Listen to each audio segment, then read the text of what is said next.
आना हुआ है, क्या मामला है, किस उपलक्ष्य में आना हुआ आपका? जी, हम घर पे आए हैं। हमारे बड़े भाई हैं मेरे भाई, और उनके यहाँ पर आना हुआ और बड़ा अच्छा लगा यहाँ पे सबसे मिलकर। तो बस पारिवारिक दौरा था। जी, पश्चिमी उत्तर प्रदेश यूपी की राजनीति के लिए बड़ा अहम इलाका माना जाता है और आप समाजवादी पार्टी के एमपी हैं और चूँकि रालोद और भाजपा गठबंधन है, तो आगामी विधानसभा चुनाव में पश्चिम यूपी में क्या तस्वीर रहेगी, क्या हालात रहेंगे आपकी पार्टी के?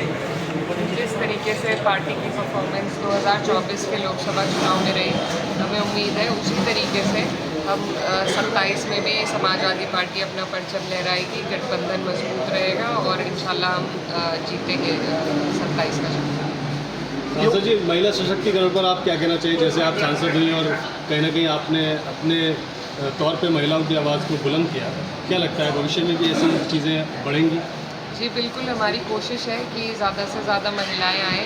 एक जो 33% इन्होंने रिजर्वेशन का बिल पास किया है, वो धरातल पर उतरना बेहद ज़रूरी है, क्योंकि हमें लीडरशिप देने की ज़रूरत है महिलाओं को कि वो अपनी आवाज़ खुद उठा सकें। अब वो वक्त चला गया कि उनकी आवाज़ कोई और उठाए, तो हमारी यही सरकार से मांग है कि जो उन्होंने कानून पास किया है उसको धरातल पर उतारे, जल्द से जल्द उसे इम्प्लीमेंट करें। 2027 को लेकर के राजनीतिक भूमिका और बताइए अपनी।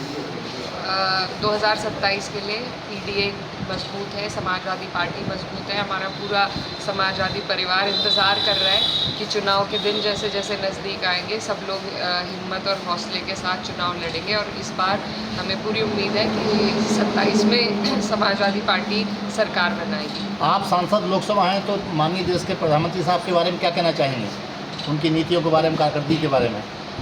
जी, मैं क्या कहना चाहूँगी, वो तो सारी दुनिया देख रही है, जान रही है किस तरीके से हमारी फॉरेन पॉलिसी में भी हम फेल हो रहे हैं, हमारी इकोनॉमी में भी हम फेल हो रहे हैं, और गुर्बत और जो बेरोज़गारी है वो किस तरीके से बढ़ रही है। युवा आज बेरोज़गार घूम रहा है। तो ये सारी चीज़ें हैं जिन पर अपने देश हित के लिए सोचने की सभी को ज़रूरत है, खासतौर पर मौजूदा सरकार। सांसद जी, एक सवाल और लूँगा आपसे। आजकल जैसे नफ़रत की सियासत पे बहुत ज़्यादा जोर है और आपको भी उस तरह से चीज़ें पीछे देखने को मिली कि काफ़ी टारगेट किया गया था, तो नफ़रत की सियासत की इस बानगी पर आपका अपना क्या पक्ष है?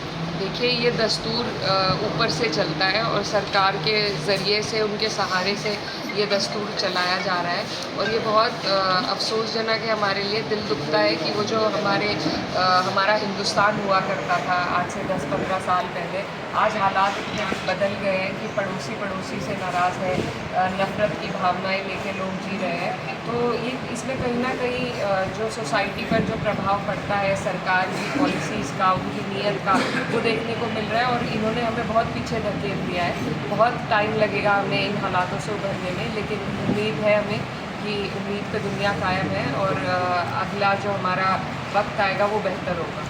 मैम, सांसद बनने के बाद में आप जो है काफ़ी टाइम बाद बिलारी पहुंची हैं अपने भाई नाहिद हसन जी के साथ, तो आपको कैसा लग रहा है बिलारी आके आपको? बहुत अच्छा लग रहा है। हमारे बड़े भाई यहाँ से विधायक हैं, फ़हीम भाई जी, इनके साथ हम यहाँ पर घूमे और बहुत अच्छा लगा सभी लोगों से मिलकर, और उम्मीद है कि जिस तरीके से समाजवादी लगातार इस क्षेत्र में जीतती आई है, आगे भी जीतेगी। माइनॉरिटी वर्ग को लेकर उत्तर प्रदेश सरकार की पॉलिसी और नीति और रवैये के बारे में आप क्या कहना चाहेंगी?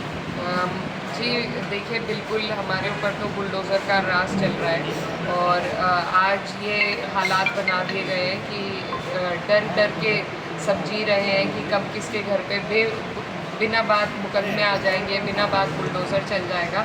तो जिस देश के हालात ऐसे हो जाते हैं कि वहाँ की माइनॉरिटी को इतना दबाया जाता है, वो देश तरक्की नहीं कर पाता। ये हिस्ट्री में भी साबित है।